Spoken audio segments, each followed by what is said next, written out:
This is my response to Group 1's Week 3 moderator video. And Group 1, you talked about the relationships between life-sustaining functions and the different demographics, and you discussed things including work, play, air, water, food, the different things that we need in our life in order to function. And you talked about how these different demographics are being disproportionately affected in the things that they need in their lives. They're being forced to work in places that are exposing them to health risks, consume food that are causing health risks, live in an environment with health risks, all of these things that they have to do in order to live, but that are causing problems to their health, exposing them to these harmful things. And you talked about how a lot of the times these people that are being affected, they are the ones that are being exposed, and they're the ones being affected at the greatest rate, but at the same time they're not being consulted, they're not being informed, they're not having any say in these things that are going on around them. And I think that that is a huge injustice in itself, that they aren't having a voice in their own community, and in not having a voice, there's having these harmful effects on them. You talked about how one of the problems with that was a lack of education, a lack of knowledge. It feels like they don't have a voice and they've become trapped. I think that that's a really good point, that these people, they kind of feel like, what can they do other than just accept it? And in reality, society as a whole should not be okay with that. Society should have concerns over the issue. They should want to do something. It shouldn't just be these people that feel like, I don't have a voice and so there's nothing I can do. If society didn't tolerate it, then change would be made. But it's when it's just these small groups and they end up not having a voice. They don't have the education. They don't have access to opportunities, access to people of power. They just don't have that voice. And as a community, we can create that voice. It's not just those that are being directly affected that have the obligation to do something about it. I think that we all have an obligation. So you guys kind of talked about how there's a human connection with the natural environment, but that we've become more disconnected than ever. We kind of separate ourselves from our environment. We separate ourselves from each other. And these separations are kind of drawing us apart. They're creating a really big issue. You said that we're a species just like any other species, that the earth has always been here and it's going to continue to be here, but will we? And I think with that question, that goes back to acknowledging the fact that we're ruining our world for future generations. And I don't think people want to take responsibility for that, want to acknowledge that. You think that these aren't really going to have lasting impacts, and they really are. And with these social disparities that we're seeing, you talked about how it was particularly affecting those of minority and lower social classes. And you gave the example of the housing projects, that these people are in the housing projects and they're being exposed to asbestos, but that they don't have the money to fix the problem. And I think that if we're saying, well, because you have less money, because you live in this area, that you're going to have to live with these things, that we're basically saying that because you have less money, you're not as valuable and your life is not as valuable as somebody that has more money. And there's a really big problem with that. We can't separate people based on their race, their gender, their social class, their demographics. We need to start seeing human beings as human beings.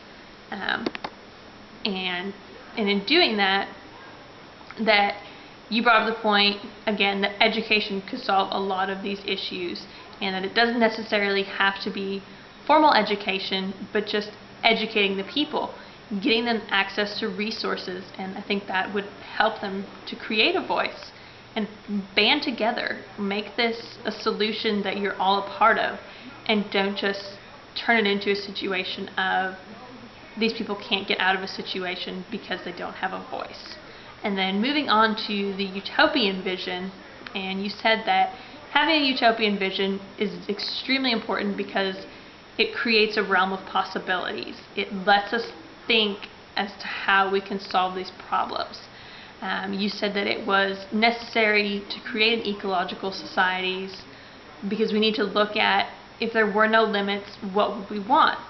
And with that, you guys kind of talked about as far as what's an ideal. If we didn't have those limits, if we could do whatever we wanted, what would a sustainable community look like?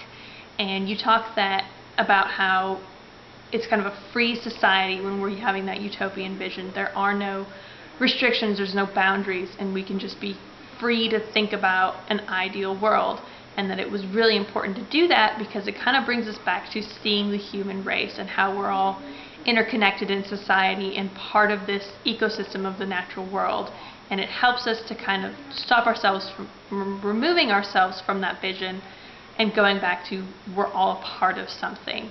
And I thought you brought up a strong point when you said that utopian thinking requires no apologies.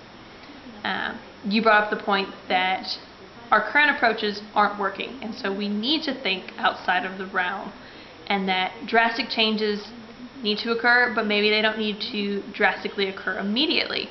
We don't need to shock society, but we do need to get the ball rolling. We need to start somewhere.